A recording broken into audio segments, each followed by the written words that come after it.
Hello everyone. So this is our presentation for the transformers RNN, LSTM and GRU. I will like to first of all go over the use cases. So we have different use cases like predicting key next keyword when we are writing email, which is a Gmail. We can also count the Google Translate when you are trying to translate a given text from the English language into any other language. We can also include sentiment analysis and then name entity recognition in different text when we are going over that. So all of these things actually come under to the sequential models or the recurrent neural networks.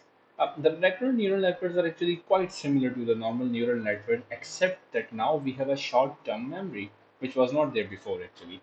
So what happens is, let's take the example of this very short sentence, Dhaval loves baby Yoda. So it's actually a named entity recognition task which we have given to the RNN. So how would RNN perform it? Its RNN calculates the calculation, like convert the vector of the Dhaval into the vector and then multiply and apply certain activation functions and get the output.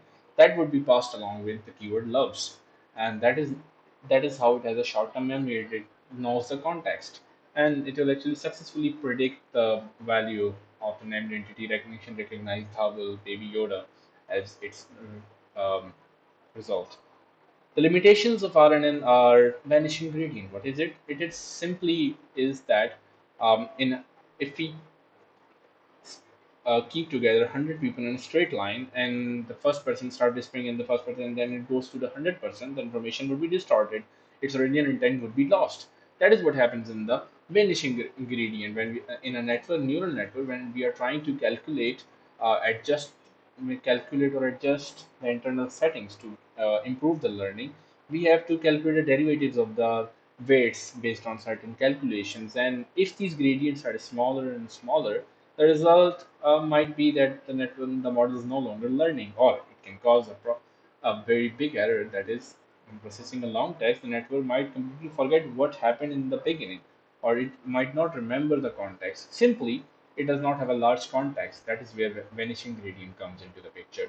Exploding gradient is a bit of a different. It is like a small calculation error in a mathematical calculation could cause a large error later on if we continue with it and we do not try to fix it. That is what happens if we train the model on some information which is not correct. It will actually cause to um, you can predict things which are not even there or should not be there.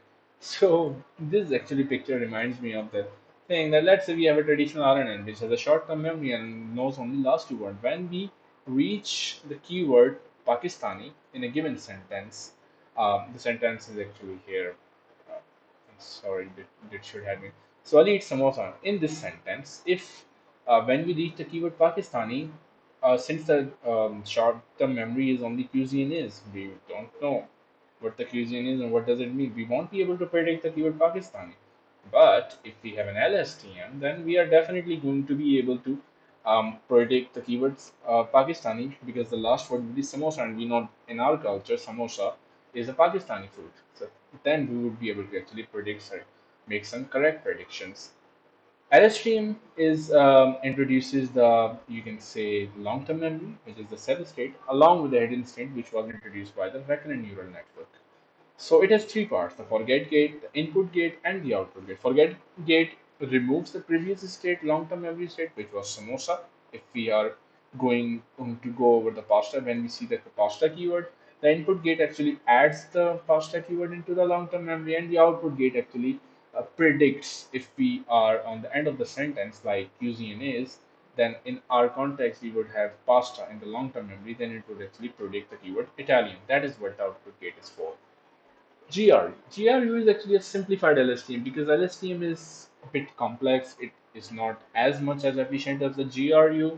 So that is where the GRU, the gated reckoning unit, combines the cell state and the hidden state into a single state. Only two gates instead of three. The one is the update gate. The second is the reset gate. Update gate determines how much past information we have to retain, and the reset gate obviously would determine how much past information we have to forget. And how we do that? Obviously, it's simple. We make calculations, and the calculations are what simply the sigmoid of the weighted sum of the hidden state and the input values. we get the keyword samosa, we will keyword pasta, we will remove the word samosa, but update get would be would be responsible for remaining retaining the memory of pasta along with the word keyword cheese. And then when we reach the value Italian, it would be able to predict the word sorry, the cuisine is, it would be able to predict the word Italian based on the context pasta and cheese.